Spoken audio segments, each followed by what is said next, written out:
So today we have with us Jamon Hamilton Jr. How are you doing today? I am doing great, Nadiyah. How are you? I am fantastic. Jamon is new to the Milky Way Tech Hub community, and we're so glad and grateful for your presence now. I can't wait to have you share more about your new journey into technology. But as always, I have to start off with a cute little quirky question. Are you ready? I am ready. I understand that you're a bit into anime. Mm-hmm. I'm curious if you had to be any one anime character, who represents you best? Mm, I would say Roronoa Zoro from One Piece. He's very hardworking, Okay. stoic, and he keeps pushing no matter what. The odds are stacked against him because people that know One Piece know that there's things called devil fruits, which give people supernatural abilities, but he's the only person that has never eaten a devil fruit, does not have supernatural abilities. All he does is lift weights and drink sake. Though I'm not a drinker, I do enjoy lifting weights and taking care of my body. And he has proven himself time and time again within the show to stand toe to toe with even the strongest of adversaries. Okay, I like it. I'm not super familiar with anime, Mhm. but I know a lot of people who really love it. And so I'm intrigued by anime. What would you recommend my first watch be? Um, Demon Slayer, I would recommend that to anybody, but I'm not sure if you're really into. Are you into action or gore like that? Not so much gore, but I can handle action, which is why I said Spider-Man. 'Cause I like Okay. Spider-Man. Okay. There's anime iterations of Spider-Man. I just Okay. don't really know much about it because there's so much different anime out there. You're bound to find something. If you go to any like Crunchyroll, any sort of anime website, you can Mhm. literally filter it by the genre and then you Okay. can just find whatever you want. Look for something with fewer episodes that is completed Yes. and then just hop into it. I don't know, maybe Sailor Moon, Yu Yu Hakusho, stuff like that, the old school things, Okay. you know. I have a little cute story. Not so cute, actually. So about 3 days ago, Mhm. I'm in my new remodeled rec room, and I find about 26 volumes of Spider-Man series. Wow. And so at first, I'm just like, I wonder how much this is. And I just happened to query the series, Mhm. and one person sold it for almost $900,000. Mm. And so I started to put it together in sequence, like, I wonder if I have all of them. But then I found out that the one that was sold for $900,000 was Amazing Spider-Man or something like Okay. that, the volume one. Mhm. And guess which one I didn't have? The Amazing. Yes. So I was pretty bummed out by Mhm. that.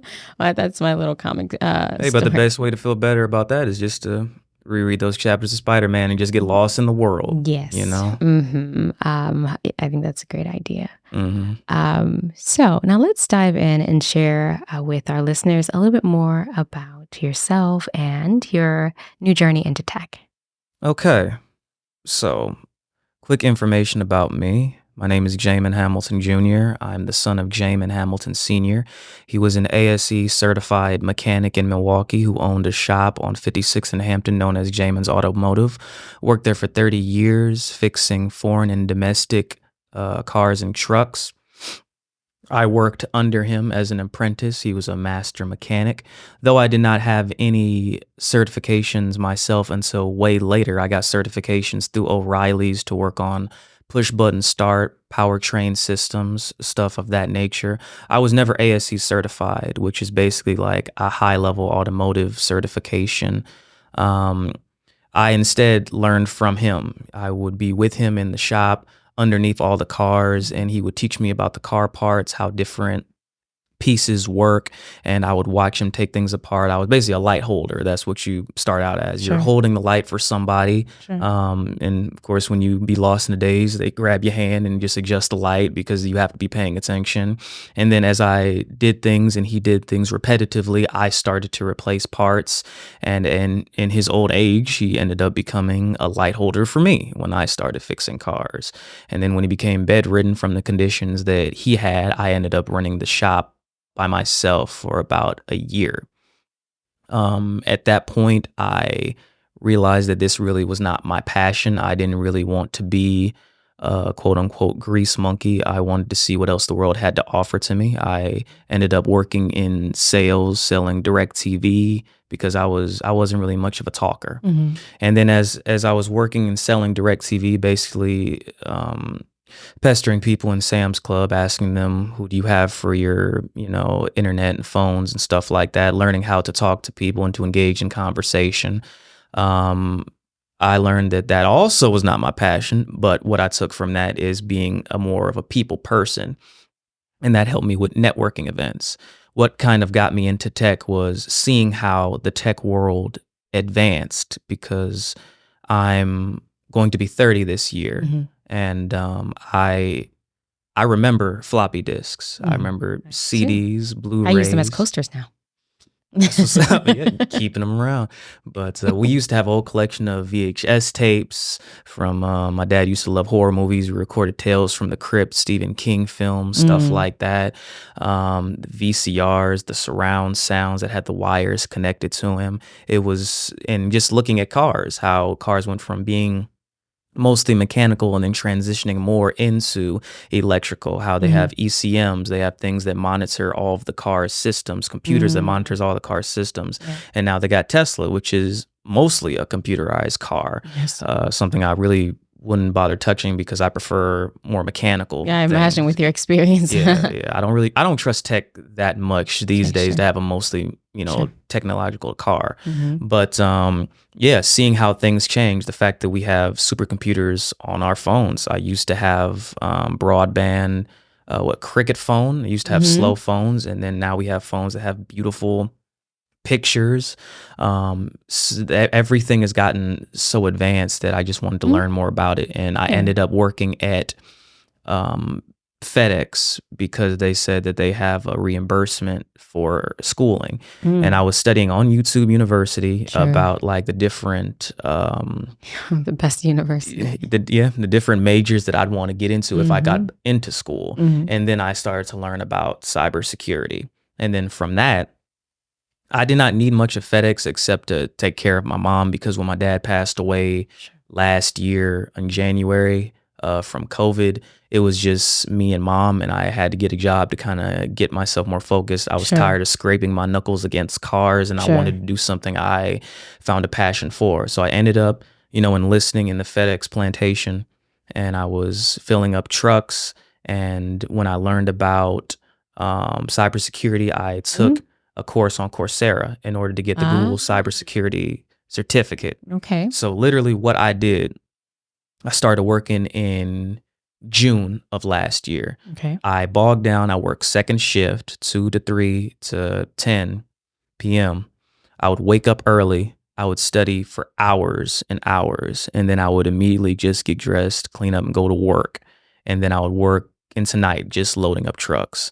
I did this for months to the point that I just collapsed over the weekend because my mind and my body was just fried from all the studying.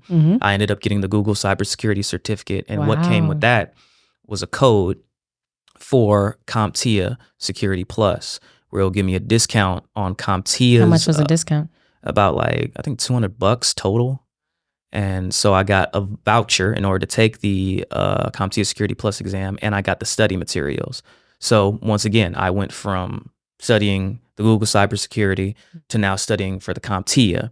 And again, bogging myself down. I tried to take a bit more breaks over the weekend and because I was getting so wore out. Wasn't talking to nobody, no friends, barely talking to family because my dad had passed. Again, my dad passed away January. So after I had did all the mourning and I planned the funeral with my siblings, I took care of all of that.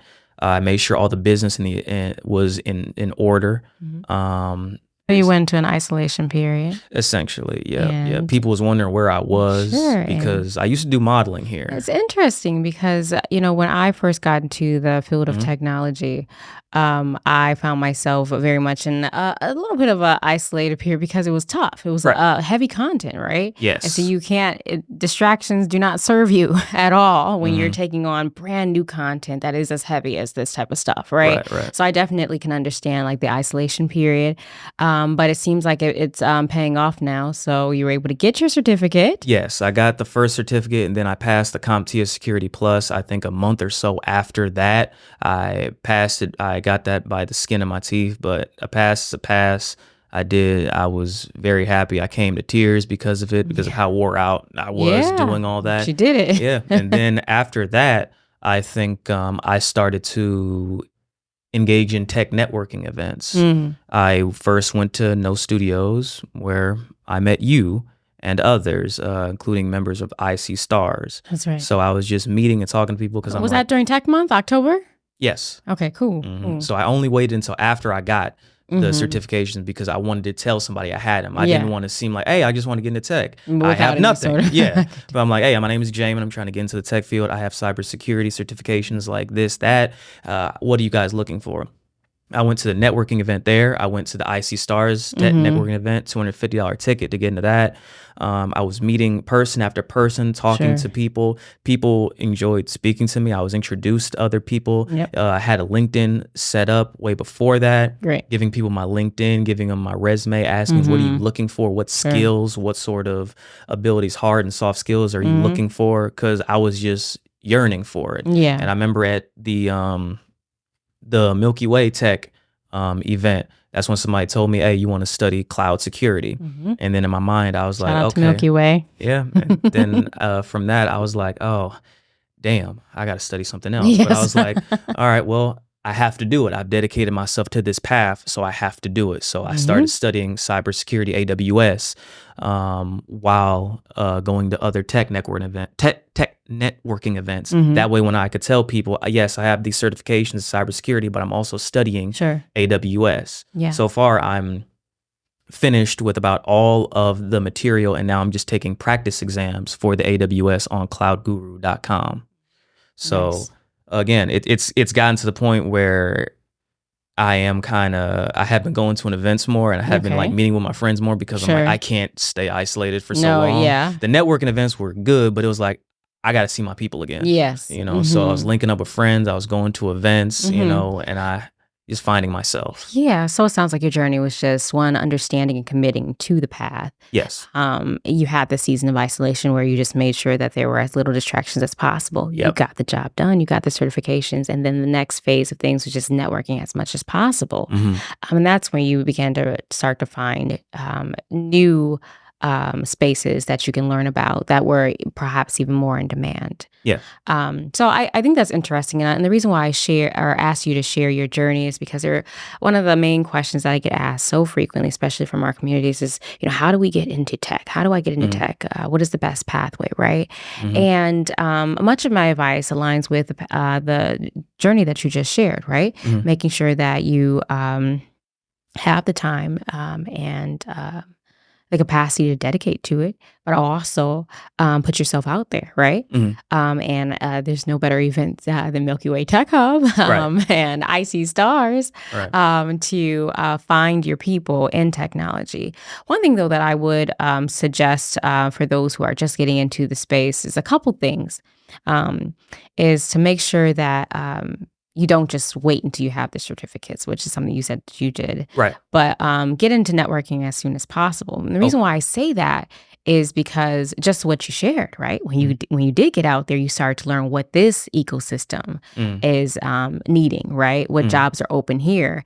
And you might find that, well, maybe it's best that you spend your time on this certification instead of something else, right? So I found that it's useful to just put yourself out there as soon as possible, which can support in getting on the right track quicker, right? So of course, I'm sure you're pleased with having the skills that you were able to gain with the Google certification, and I know you'll be able to use that in the future. And also, it's good to sort of get out there and find your people as soon as possible. What I'm also hearing from your journey, though, is the isolation piece. While I understand it can be important to remove distractions, I encourage that. It is also really important, though, to find your people to study with. So I was watching this documentary where these Black students were sharing their experience in computer science.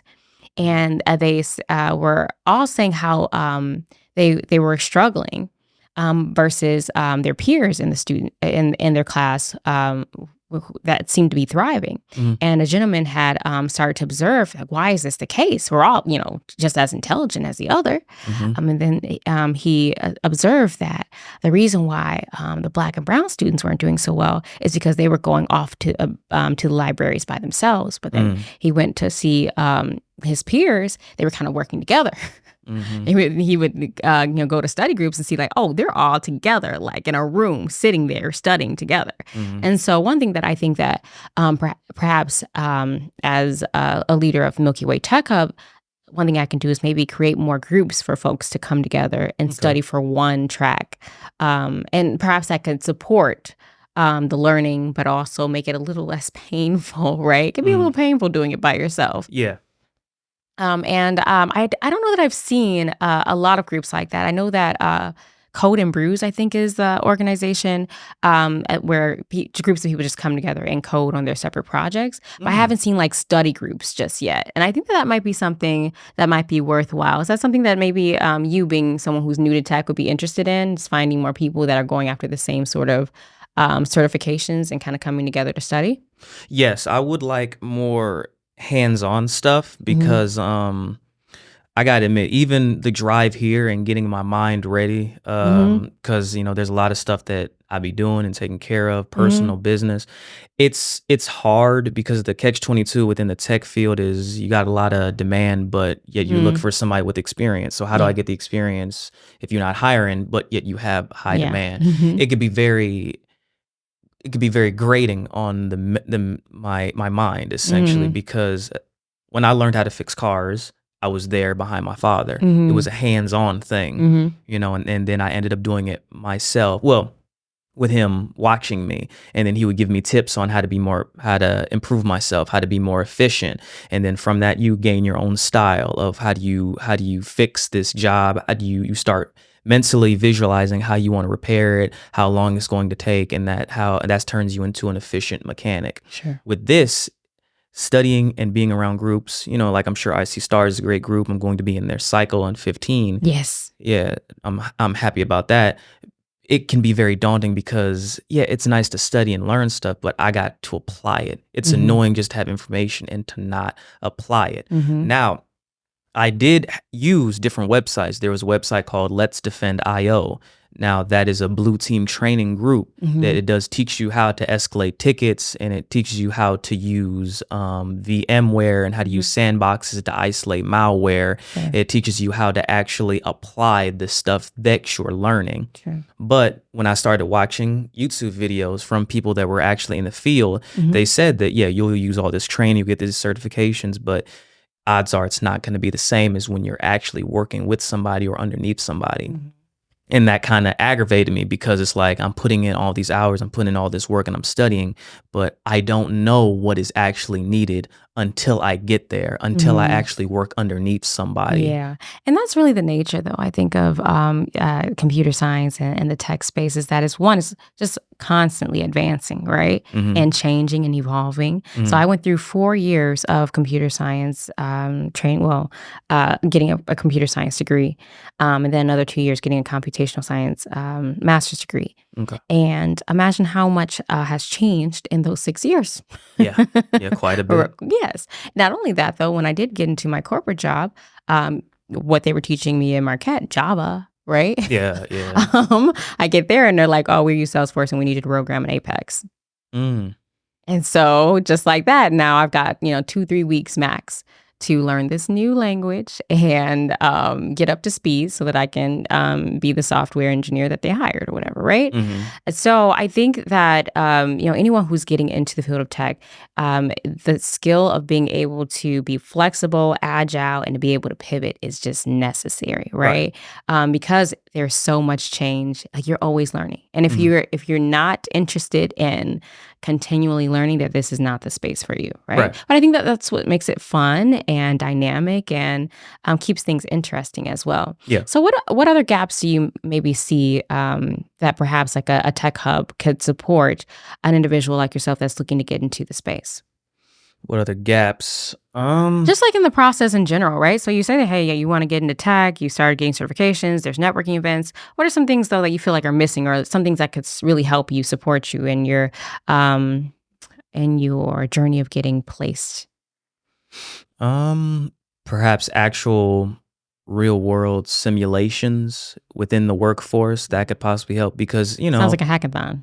yes, that Hmm. that is it, because Let's Defend is very good with escalating tickets and whatnot, but it's just when people started telling me that it might not work, that's when it kind of pushed me to go to tech networking events, and then just start asking people, what are you looking for? And like, could I shadow somebody? Could I work with somebody? Because that's kind of what I'm used to, perhaps Hmm. more.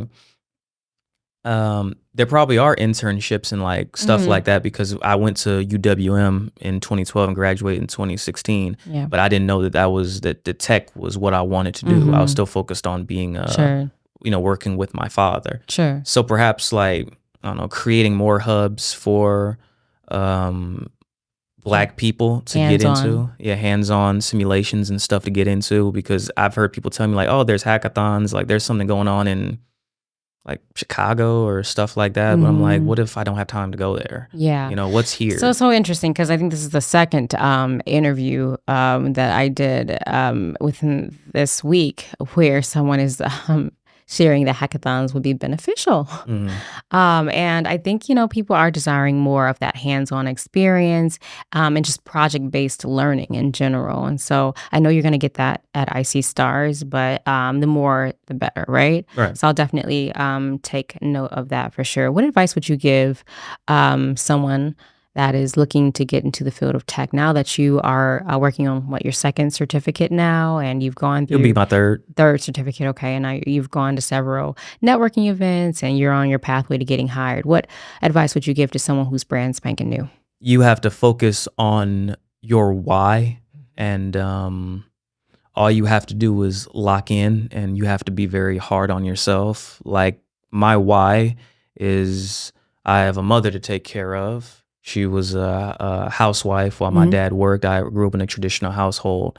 So when Pops passed away, I'm in the home and I'm taking care of her, paying all the bills, and she's taking care of, her thing. She's Mhm. active in her age. Sure. I want to get married and I have kids, and I Mhm. want to get married and have kids. I have no kids. I want to get married and have kids. I'm Okay. going to be 30 and I am a single, unmarried man with no kids, Okay. and I want to have some information to pass on. I do want to pass on my skills in, mechanics, Mechanics, but sure. being able to pass on tech and being able to pass on just a hunger for knowledge and the Sure. ability to adapt is important because a lot of people are taught to essentially be drones That is a nowadays. very strong why. Yeah. I love that, and I think that's very real. Hmm. Just connecting it back to family. Like you want to be able to support your family Yeah. while doing something that you love and doing something that you could pass on to your children, motivate your children because Yes. you see that technology is the future, and that is a very motivating why. I love Yes. that. Creating a legacy is very important. And so,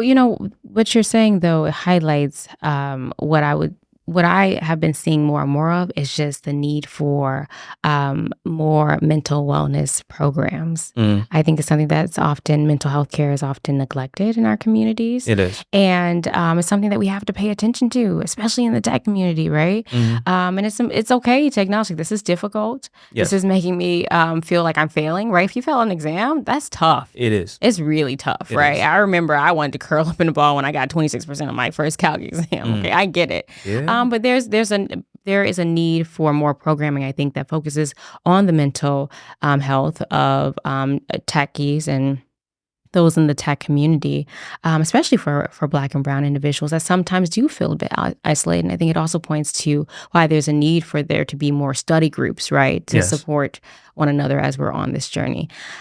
So I just want to say thank you so much for taking the time sharing your story. Mhm. I wish you the very best of luck with IC Stars. Thank you. I know you're going to do well.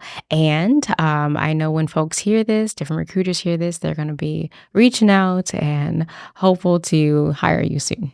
Okay. I appreciate the time and the effort that it took. I appreciate you guys having me here, and I look forward to speaking to any recruiter that would like to reach out to me on LinkedIn under Jamon Hamilton Jr. Thank you.